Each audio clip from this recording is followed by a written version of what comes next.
ধুবুৰীৰ নাৰুৱামাৰীত ভয়ংকৰ খহনীয়া ব্ৰহ্মপুত্ৰৰ প্ৰবল খহনীয়াত ঘৰ ভেটি হেৰুৱাইছে বহু পৰিয়ালে শেহতীয়াকৈ এলেকাটোত আৰম্ভ হোৱা খহনীয়াত জাহ গৈছে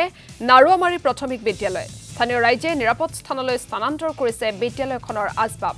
১.৫ শতাধিক ছাত্ৰ-ছাত্ৰীয়ে অধ্যয়ন কৰি থকা বিদ্যালয়খন নদীত জাহ যোৱাত চিন্তিত হৈ পৰিছে শিক্ষক শিক্ষাৰ্থী আৰু অভিভাৱকসকল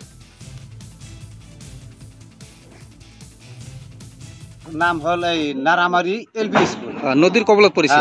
নদীৰ কবলত পৰি আছে আজি কি ভাঙিছে আজি ভাঙি আছে আৰু ৩ মাহৰ পৰা ভাঙি আছে আজি ৰাতিৰ পৰা ৰাতি ৯টাৰ পৰা ইমান ভাঙি আছে আমি ঘৰত ঘুমাব নোৱাৰো এই বিদ্যালয়খন আজি কি আপোনালোকে ভাঙি আছে ক'ত ল'ব এই বেলেগ ঠাই ল'ম আৰু কিমান ছাত্ৰ ইয়াত ১৬০ জনৰ মতো আছে ছাত্ৰ-ছাত্ৰী এনেকৈ আছে ইয়াত আপোনালোকে আবেদন কৰিছিল না আবেদন আগত আমি কৰিছিলো কোনো কাম কৰা নাই আমি কোনো ঠাই পোৱা নাই তেতিয়ালৈকে তো আমি কি কৰোঁ আৰু আমাৰ ইমান পুৰণি জাতীয় বিদ্যালয়খন